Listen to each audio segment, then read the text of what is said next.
What's going on, y'all? True Powerhouse Frenchies. So, what we talking about is the 5 signs that, you know what I'm saying, you're going to need to know when your female dog's in labor, you guys. So, with that being said, when your female dog's in labor, man, she go through a series of, events that'll give you hints that you need to get up in there, you guys, to get the reverse test, reverse PG, which is reverse progesterone test. But we call it reverse PG for short. Let's go through the signs, you guys. So, and listen, don't panic when this situation happens, because she can go into labor at nighttime and all the vets are closed, you guys. But this is what you look out for. If your female dog stop eating and drinking, and it's around day 60, if not past that, bam, that's a sign to look out for.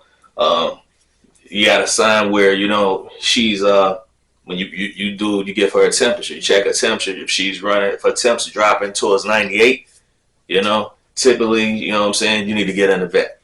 Don't panic if she at a 98, you guys. I've took a dog in at 97, but 97, she's in labor. That's a guarantee.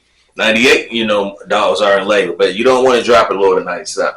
Dog temperatures normally run from 101, 102.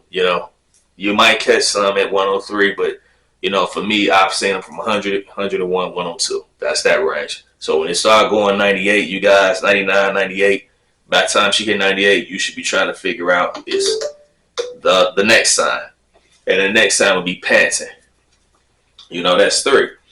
So if she panting, you can check the temperature, panting, 4 signs, nesting. You know what I'm saying, you guys? For me, nesting is not a big one for me because you have dogs that would nest 2 weeks before they even getting ready to, let the pups hit the ground. So not all dogs do that. You do got some that nest the night before or 2 days before, but you got some that'll nest, you guys, 2 weeks before. So nests are not a big one for me, but you still don't discount that. You go off those. But if your dog did all 4 of those things, or at least 3 out of the 5, 3 out of 5 is a go for me to go to the vet and get the reverse PG. Now, the reverse PG is the 5th one. That's going to let you know exactly where you stand in this process. Some people go and have to get 1, 2, 3, 4, and 5. You know what I'm saying? And if you're good at it, you got experience, or you either know your dog or a combination of both, you're probably only going to have to get 1 reverse progesterone test. But if you might not, walk down this road before, or you still trying to get the feel of how she handled, you might have to get 2 or 3. These tips that I'm giving you, it kind of helps you where you don't have to keep going to get them. Because some people, they panic, around this time, and they'll go in and find out she's still at a 12. You waste the money. Then you will go back, she's at reverse PG at 8. They go keep telling you come back. You go back. They're not gonna give you a C-section if you're going to get if she's doing C-section birth at a 5. Just not. They're looking typically for a 3 and under, you guys. In most cases, they want a 3 and under, but they prefer 2. But when she's a 3, it's a go. So, and that's if you're getting a C-section. Natural birth is a whole different thing. You can do that from home.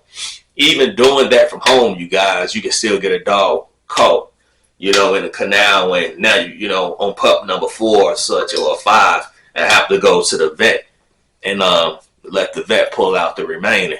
We do have some breeders that's experienced.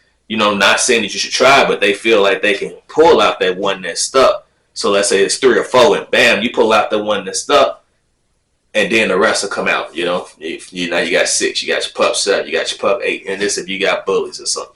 But for me, if I was in a situation like that, if I was giving natural birth and a pup got stuck, the most right thing to do is to go to the vet and let them finish their process. For us, we do. I'm sorry, you guys. For us, we do C-sections because we work in the field of the French Bulldogs. So for French Bulldogs, we prefer C-sections because the canal of the female French Bulldog, averagely, they can't really. It's really a risk. They can't really handle natural birth. I'm not saying all don't have natural birth, but it's rolling the dice, you guys. It's really tricky. It's rolling the dice. So you can roll the dice, take a gamble with your adult female dog. But for me, we don't tend to put them in harm's way. So we just we go get the C-section for most cases. You know what I'm saying? Well, for all cases. Not yet. We never had a natural birth. So if you see a dog panting, you can have this scenario. You know, let me paint you a scenario. It's 8, it's 9 o'clock at night, all vets are closed. She's panting. You know, what are you gonna do, you guys? Don't panic. You know, because I've had this situation happen a few months ago with a dog. She was panting. I did panic a little bit, but you know, just a little bit. It's only natural, you know, but you know, we relaxed. First thing in the morning, we got in the vet. First thing in the morning, I checked the temperature. The temperature was at a 99 that night, you know, and she was panting. That's 2. She wasn't eating. That's 3. Them 3 signs is good enough for me for being a French bulldog breeder. I really don't go off the nesting, you know, because like I said, I know my dog. Them 3 signs enough telling me I need to go get a reverse PG. By the time that morning came, she was at a 98. I said, okay, boom, we go be at the vet at 7 a.m. So we there. We at the vet 7 a.m. Let me paint you this scenario. We get in. It's two guys in front of me, you guys. Already, they doing reverse PGs. They dogs are labeled too. So you would think, this is how some people look at it, that you know, first come, first serve. No, we're not when it comes to labor, not to when you win a reproductive vet and they trying to, you know, do us, you know, who need it first. It's like if you was in an emergency room from a human being. You know, and you know, you could be already in there, but somebody coming in the ambulance, they go halt you doing with you and take care of that emergency first. So, you know, let me tell you something, you guys. So you can go to a vet. And, now I don't know how all vets are across the United States, but you go to a vet and not get a PG done, you know, but you got a reverse PG. But that's rolling the dice. I don't know if any all vets, any vet will let you do it, but I know some out here in Chicago, stuff like that, they'll let you do it, but you got to sign a waiver saying we're not responsible for your pups then, since you don't want the reverse PG. And I advise you always get a reverse PG. Don't try to eyeball that, you know, because your pup can be at a reverse PG 11, but you don't know it, and the vet don't know it, but you like signed the waiver. Once you sign that waiver, all vets are off. They're not responsible. You'll get them pups. You done pulled them out too early, and within a week later, they died. You know, that's what it is. Or they died off one by one. You don't want that. You can't go to the vet. They not responsible. You sign that waiver. So you go in there. My thing is, when I went those 2 guys in front of me, I was at a reverse PG 1.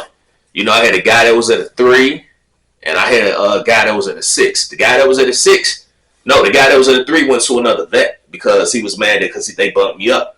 And he like, look, it's only, you know, one doc here that's reverse, and we going, you know, in order, you know, the severity of the situations. She had a 1. She panting. You know, you can't get no lower than that besides a 0. So you know, his dog was in labor at the 3. So what do vets do? They tell you, if your dog at a 3 and under, then they ready to pull your pup. If your dog come in and reverse PG at a 4, they gonna tell you to go home. And if they ain't told you to go home, the vet rolling the dice. You know what I'm saying? They don't supposed to pull your pup out at a 4, at a 5, at a 6, none of that. It got to be 3 and under, you guys. So remember, I told you. And if you got a vet that pull your pup at a 4, and your pup died off, you know, within a week or 2, that's because he pulled him too early. You do got vets that do that. So just know your worth. You know what I'm saying? If he tell you 4, but it's okay to pull a pup, tell him no. You know, you might want to say that extra $1 and be like, yeah, I'm going to let him do it. But that extra $1 can actually cost your pup state life, you guys. So remember, I told you that, you know, because they lungs might not be fully developed. Something ain't fully developed if it's at a 4. So don't roll a dice like that. 3 and under is what, you know what I'm saying, to bring them on home. With that being said, he rushed me and bumped me up first. The guy that was at a 3, he was another breeder. We shook hands. He said, I'm going to another vet. Can't wait for my girl. That was to be understood, you know. But I would have still stayed there. He was panicking, you guys, because it don't take, you know, once you in that back room and she's getting a C-section, it don't take no more than an hour. You know what I'm saying? For them to, you know, cut them pups, get them up and out, and then clean them up. You know, and to be honest, and that's what the cleaning up process. Actually, to get the pups out, it really don't take number like 30, 40 minutes. But, you know, the doc got to change, you know what I'm saying, equipment, clothes, all that stuff before they prepare for the next operation. Him going to another vet was going to start him all the way up from the process, but that's his choice. The guy with 6, it wasn't ready for him. So keep that stuff in mind. Them the 5 signs. I painted you guys scenario how they can go. I told you guys, you know what I'm saying, what number it need to be. Don't let a vet tell you nothing wrong. You know, because some vets will tell your folks just to get the dollar out you and send you the other way. And you might lose a pup or 2 out your litter just because it ain't fully developed. You know, you want to shoot for 3 and under. You guys go, you know what I'm saying, check our website at www.truepowerhousefrenchies.com. Check me out on same handle name, Instagram, truepowerhousefrenchies.com. No, True Powerhouse Frenchies. I'm sorry. And you use that name, you know, anywhere TikTok, you'll find us there, you guys. Same handle. I'll talk to you guys on the next one, you know. All right.